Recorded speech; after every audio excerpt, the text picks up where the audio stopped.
जय हिंद दोस्तों एक बार फिर से आप सभी का स्वागत है हमारी इस ज्ञान की दुनिया में। दोस्तों आज के हमारे इस वीडियो में हम आपके लिए लेकर के आए हैं शिव महापुराण रुद्र संहिता द्वितीय खंड के अध्याय 6 से 12 की कथा। तो चलिए वीडियो को शुरू करते हैं छठे अध्याय से, जिसमें संध्या की तपस्या के बारे में बताया गया है।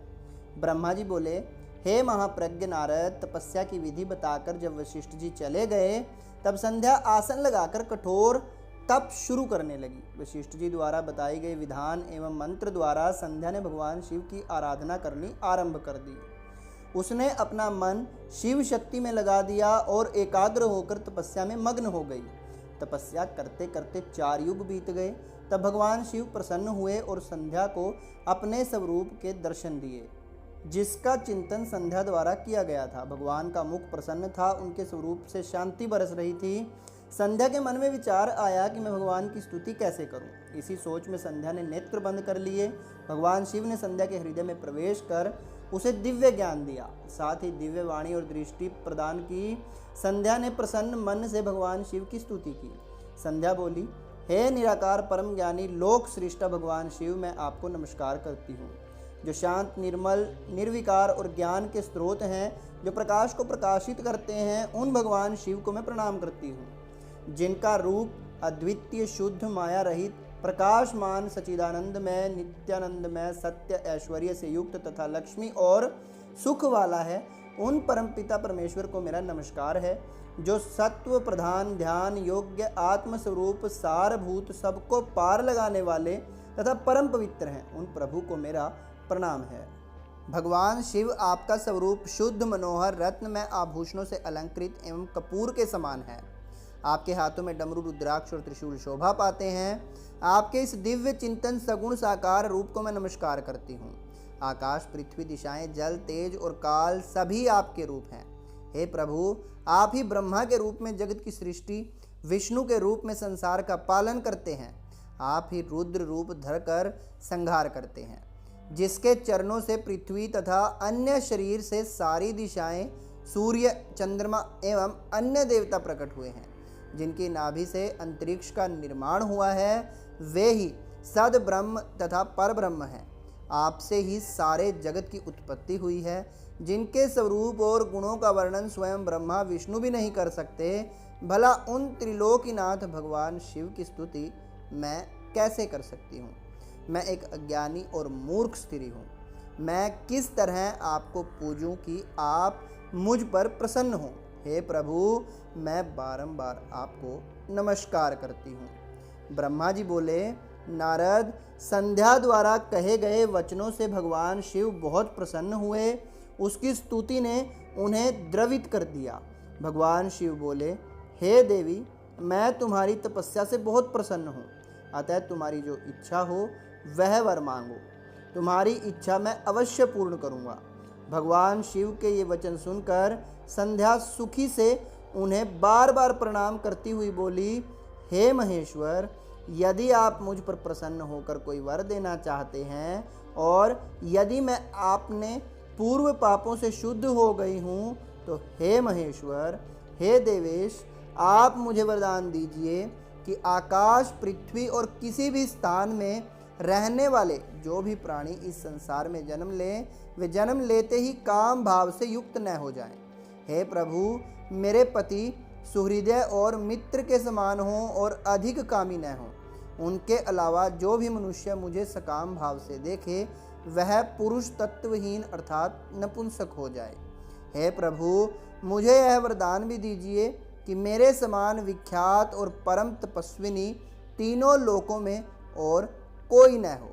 निष्पाप संध्या के वरदान मांगने को सुनकर भगवान शिव बोले, हे देवी संध्या, तथास्तु। तुम जो वरदान चाहती हो मैं तुम्हें प्रदान करता हूँ। हे देवी, प्राणियों के जीवन में अब 4 अवस्थाएं होंगी। पहली शैशव अवस्था, दूसरी कौमार्य अवस्था, तीसरी यौवन अवस्था और चौथी वृद्धावस्था।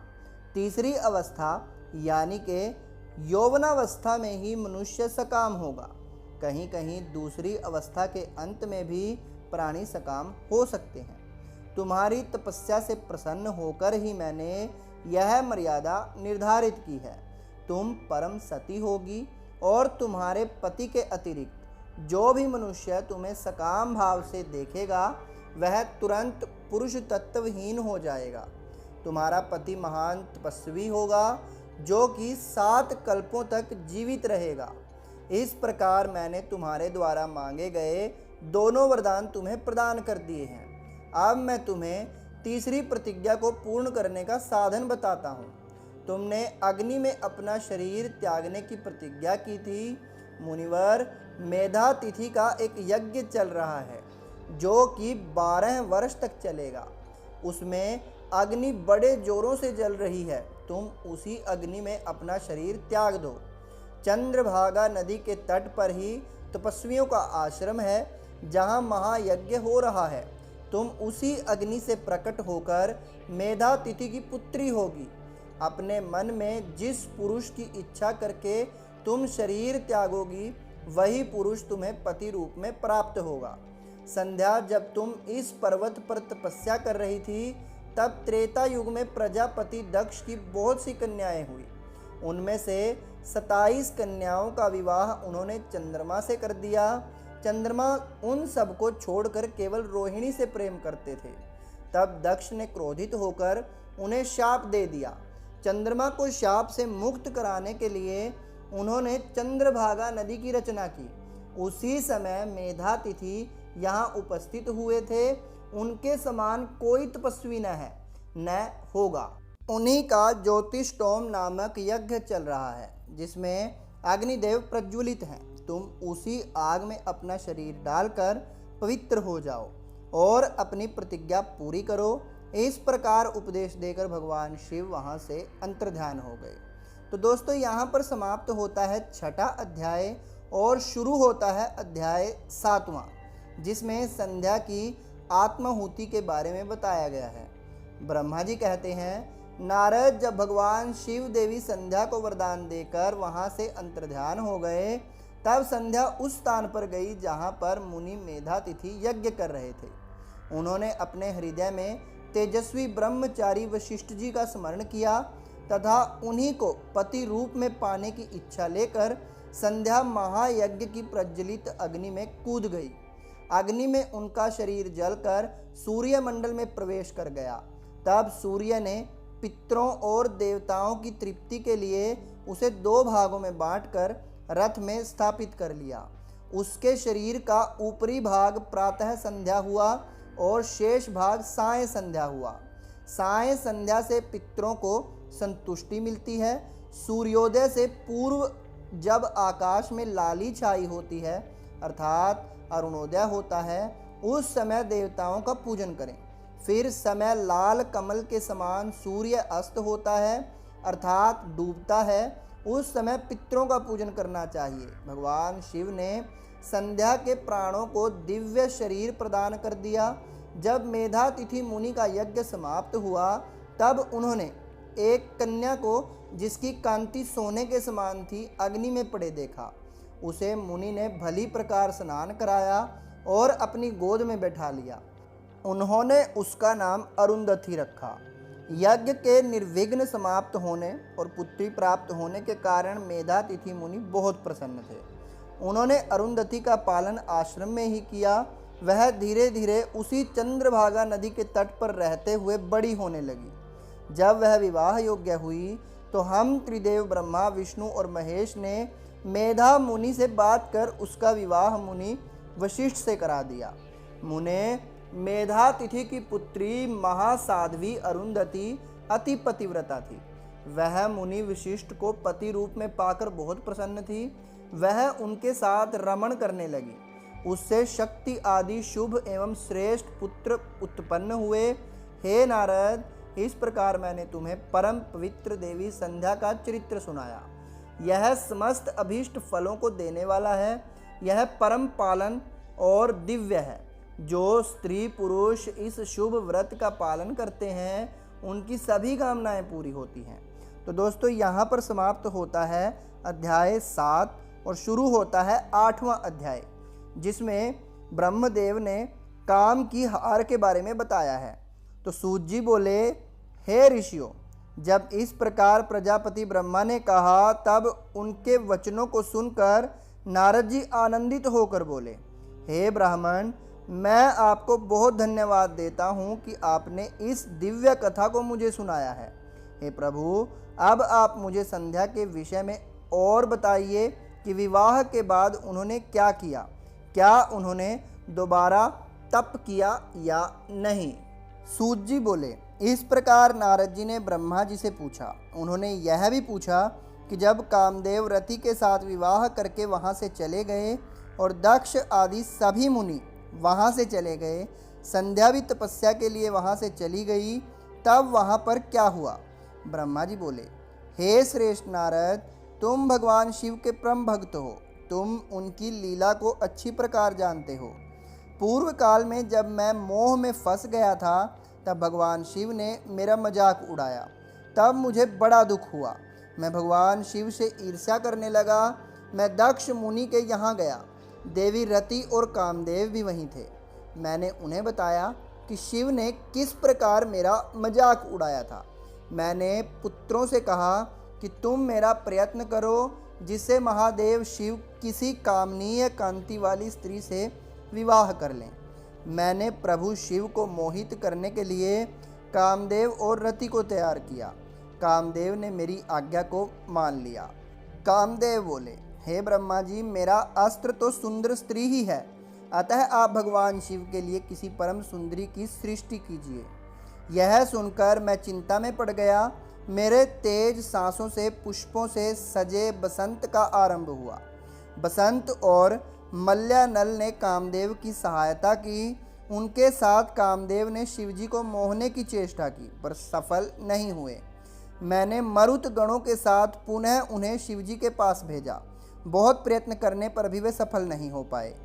अतः मैंने बसंत आदि सहचरों सहित रति को साथ लेकर शिवजी को मोहित करने को कहा। फिर कामदेव प्रसन्नता से रति और अन्य सहायकों को साथ लेकर शिवजी के स्थान को चले गए। तो दोस्तों, यहाँ पर समाप्त होता है 8वां अध्याय और शुरू होता है 9वां अध्याय, जिसमें ब्रह्मा का शिव विवाह हेतु प्रयत्न के बारे में बताया गया है। तो ब्रह्मा जी बोले, काम ने प्राणियों को मोहित करने वाला अपना प्रभाव फैलाया। बसंत ने उसका पूरा सहयोग किया।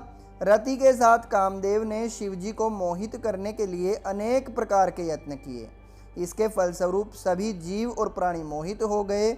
जड़ चेतन समस्त सृष्टि काम के वश में होकर अपनी मर्यादाओं को भूल गई। संयम का व्रत पालन करने वाले ऋषि मुनि अपने कृत्यों पर पश्चाताप करते हुए आश्चर्यचकित थे कि उन्होंने कैसे अपने व्रत को तोड़ दिया, परंतु भगवान शिव पर उसका वश नहीं चल सका। कामदेव के सभी प्रयत्न व्यर्थ हो गए। जब कामदेव निराश हो गए और मेरे पास आए और मुझे प्रणाम करके बोले, हे भगवान, मैं इतना शक्तिशाली नहीं हूँ जो शिवजी को मोह सकूं। यह बात सुनकर मैं चिंता में डूब गया। उसी समय मेरे सांस लेने से बहुत से भयंकर गण प्रकट हो गए, जो अनेक वाद्य यंत्रों को जोर जोर से बजाने लगे और मारो मारो की आवाज़ करने लगे। ऐसी अवस्था देखकर कामदेव ने उनके विषय में मुझसे प्रश्न किया। तब मैंने उन गणों को मार नाम प्रदान कर उन्हें कामदेव को सौंप दिया और बताया कि ये सदा तुम्हारे वश में रहेंगे। तुम्हारी सहायता के लिए ही इनका जन्म हुआ है। यह सुनकर रति और कामदेव बहुत प्रसन्न हुए। काम ने कहा, प्रभु, मैं आपकी आज्ञा के अनुसार पुनः शिवजी को मोहित करने के लिए जाऊंगा, परंतु मुझे यह लगता है कि मैं उन्हें मोहने में सफल नहीं हो पाऊंगा। साथ ही मुझे इस बात का भी डर है कि कहीं वे आपके शाप के अनुसार मुझे भस्म न कर दें। यह कहकर कामदेव रति, बसंत और अपने काम गणों के साथ लेकर पुनः शिवधाम को चले गए। कामदेव ने शिवजी को मोहित करने के लिए बहुत से उपाय किए, परंतु वे परमात्मा शिव को मोहित करने में सफल न हो सके। फिर कामदेव वहां से वापस आ गए और मुझे अपने असफल होने की सूचना दी। मुझसे कामदेव कहने लगे कि हे ब्राह्मण, आप ही शिवजी को मोह में डालने का उपाय करें, मेरे लिए उन्हें मोहना संभव नहीं है। तो दोस्तों यहाँ पर समाप्त होता है 9वां अध्याय और शुरू होता है 10वां अध्याय, जिसमें ब्रह्मा विष्णु के संवाद के बारे में बताया गया है। ब्रह्मा जी बोले, नारद, काम के चले जाने पर श्री महादेव जी को मोहित कराने का मेरा अहंकार गिरकर चूर चूर हो गया, परंतु मेरे मन में यही चलता रहा कि ऐसा क्या करूं जिससे महात्मा शिव जी स्त्री ग्रहण कर लें। यह सोचते सोचते मुझे विष्णु जी की स्मरण हुआ। उन्हें याद करते ही पीतांबरधारी श्री हरि विष्णु मेरे सामने प्रकट हो गए। मैंने उनकी प्रसन्नता के लिए उनकी बहुत स्तुति की। तब विष्णु जी मुझसे पूछने लगे कि मैंने उनका स्मरण किस उद्देश्य से किया था। यदि तुम्हें कोई दुख या कष्ट हो तो कृपा मुझे बताओ, मैं उस दुख को मिटा दूंगा। तब मैंने उनसे कहा, हे केशव, यदि भगवान शिव किसी तरह पत्नी ग्रहण कर लें अर्थात विवाह कर लें तो मेरे सभी दुख दूर हो जाएंगे, मैं पुनः सुखी हो जाऊंगा। मेरे यह बात सुनकर भगवान मधुसूदन हंसने लगे और मुझ लोक सृष्टा ब्रह्मा का हर्ष बढ़ाने हुए बोले, हे ब्रह्मा जी, मेरी बातों को सुनकर आपके सभी भ्रमों का निवारण हो जाएगा। शिवजी ही सबसे कर्ता और भरता हैं, वे ही इस संसार का पालन करते हैं, वे ही पापों का नाश करते हैं। भगवान शिव ही परब्रह्म परेश, निर्गुण, नित्य, अनिर्दोष, निर्विकार, अद्वितीय, अनंत और सबका अंत करने वाले हैं। वे सर्वव्यापी हैं। तीनों गुणों को आश्रय देने वाले ब्रह्मा, विष्णु और महेश नाम से प्रसिद्ध रजोगुण, तमोगुण, सत्वगुण से दूर और माया से रहित हैं। भगवान शिव योग प्रायण और भक्त वत्सल हैं। हे विधे, जब भगवान शिव ने आपकी कृपा से हमें प्रकट किया था उस समय उन्होंने हमें बताया था कि यद्यपि ब्रह्मा, विष्णु और रुद्र तीनों मेरे ही अवतार होंगे, परंतु रुद्र को मेरा पूर्ण रूप माना जाएगा। इसी प्रकार देवी उमा के भी 3 रूप होंगे। एक रूप का नाम लक्ष्मी होगा और वह श्रीहरि की पत्नी होगी। दूसरी रूप सरस्वती का होगा और वे ब्रह्मा जी की पत्नी होंगी। देवी सती उमा का स्वरूप होगी, वे ही भावी रुद्र की पत्नी होंगी। ऐसा कहकर भगवान महेश्वर वहां से अंतर्ध्यान हो गए। समय आने पर हम दोनों ब्रह्मा विष्णु का विवाह देवी सरस्वती और देवी लक्ष्मी से हुआ। भगवान शिव ने रुद्र के रूप में अवतार लिया। वे कैलाश पर्वत पर निवास करते हैं। जैसा कि भगवान शिव ने बताया था कि रुद्र अवतार की पत्नी देवी सती होंगी, तो साक्षात शिवा रूप हैं। अतः तुम्हें उनके अवतरण हेतु प्रार्थना करनी चाहिए। अपने मनोरथ का ध्यान करते हुए देवी शिवा की स्तुति करो। वे देवेश्वरी प्रसन्न होने पर तुम्हें सभी परेशानियों और बाधाओं को दूर कर देंगी। इसलिए तुम सच्चे हृदय से उनका स्मरण कर उनकी स्तुति करो। यदि शिवा प्रसन्न हो जाएंगी तो वे पृथ्वी पर अवतरित होंगी। वे इस लोक में किसी मनुष्य की पुत्री बनकर मानव शरीर धारण करेंगी। तब वे निश्चय ही भगवान रुद्र का वर्ण कर उन्हें पति रूप में प्रदान होंगी। तब तुम्हारे सभी इच्छाएं अवश्य पूर्ण हो जाएंगी। अतएव तुम प्रजापति दक्ष को यह आज्ञा दो कि वे तपस्या करना आरंभ करें। उनके तप से प्रभाव से ही पार्वती देवी सती के रूप में उनके यहाँ जन्म लेंगी। देवी सती ही महादेव को विवाह सूत्र में बांधेंगी। शिवा और शिवजी दोनों निर्गुण और परब्रह्म स्वरूप हैं और अपने भक्तों के पूर्णतः अधीन हैं। वे उनकी इच्छानुसार कार्य करते हैं। ऐसा कहकर भगवान श्री हरि विष्णु वहाँ से अंतर्ध्यान हो गए। उनकी बातें सुनकर मुझे बड़ा संतोष हुआ, क्योंकि मुझे मेरे दुखों और कष्टों का निवारण करने का उपाय मालूम हो गया था।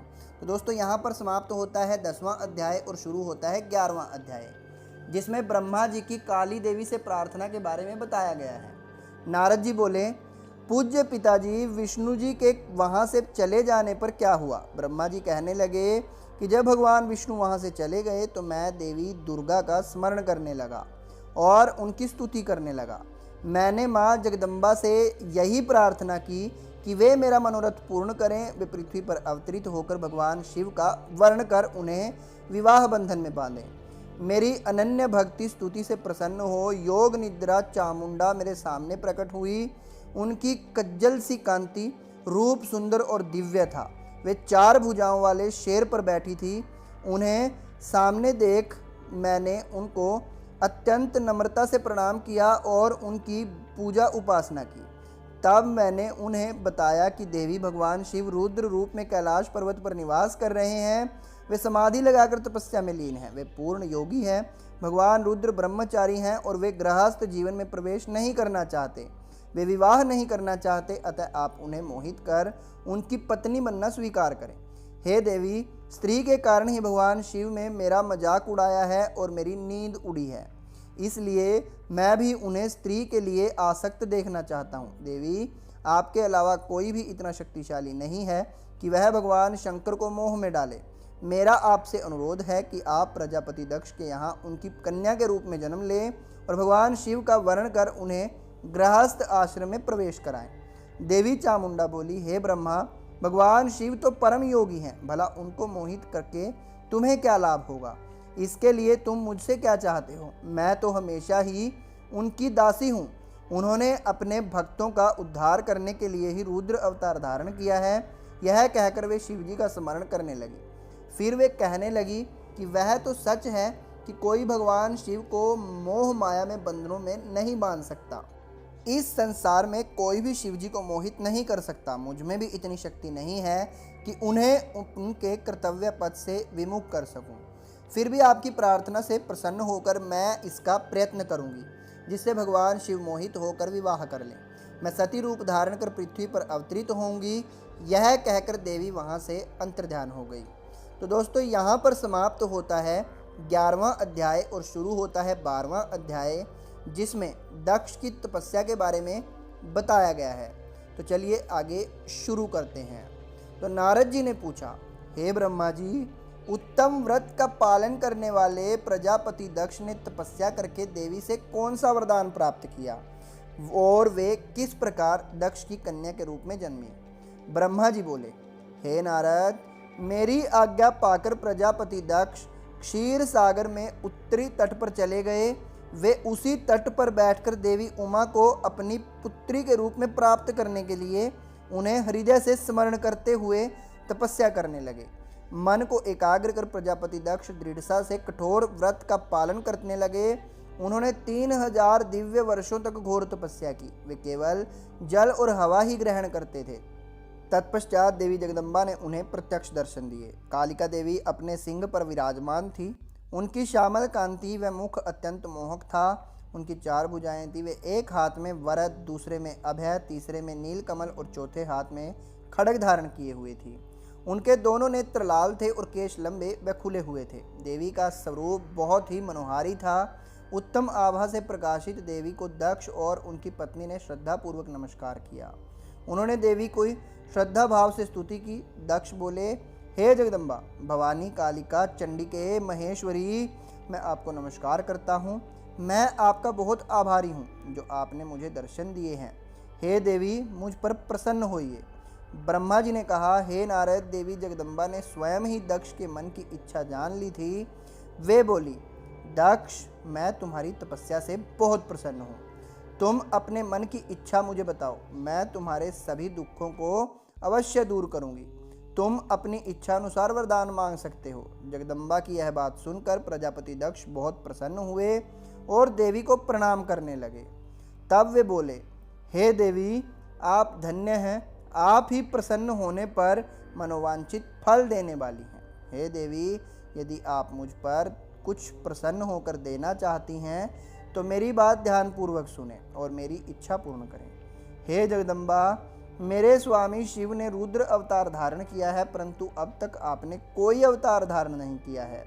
आपके सिवा कौन उनकी पत्नी होने योग्य है? अतः हे देवी, आप मेरी पुत्री के रूप में धरती पर जन्म लें और भगवान शिव को अपने रूप लावण्य में मोहित कर, हे जगदम्बा, आपके अलावा कोई भी शिव जी को अभी तक मोहित नहीं कर सकता। इसलिए आप हर मोहिनी अर्थात भगवान को मोहने वाली बनकर संपूर्ण जगत का हित कीजिए। यही मेरे लिए वरदान है। दक्ष का यह वचन सुनकर जगदम्बा हंसने लगी और मन में भगवान शिव का स्मरण कर बोली, हे प्रजापति दक्ष, तुम्हारी पूजा आराधना से मैं प्रसन्न हूँ। तुम्हारे वर्ग के अनुसार मैं तुम्हारी पुत्री के रूप में जन्म लूँगी। तत्पश्चात बड़ी होकर मैं कठोर तप द्वारा महादेव जी को प्रसन्न कर उन्हें पति रूप में प्राप्त करूँगी। मैं उनकी दासी हूँ। प्रत्येक जन्म में शिव शंभु ही मेरे स्वामी होते हैं। अतः मैं तुम्हारे घर में जन्म लेकर शिवा का अवतरण धारण करूँगी। अब तुम घर जाओ, परंतु एक बात हमेशा याद रखना, जिस दिन तुम्हारे मन में मेरा आदर कम हो जाएगा उसी दिन मैं अपना शरीर त्याग कर अपने स्वरूप में लीन हो जाऊंगी। यह कहकर देवी जगदम्बा वहां से अंतर्ध्यान हो गई तथा प्रजापति दक्ष सुखी मन से घर को लौट आए। तो दोस्तों ये था हमारा आज का वीडियो, जिसमें हमने आपको बताया अध्याय 6 से 12 की कथा। अगर आपको वीडियो पसंद आया हो तो वीडियो को लाइक करें और शेयर ज़रूर करें। जाते जाते हमारे चैनल को भी ज़रूर सब्सक्राइब कर लें। जल्दी मिलेंगे आपको फिर से एक और नए वीडियो के साथ। तब तक के लिए जय हिंद, जय भारत।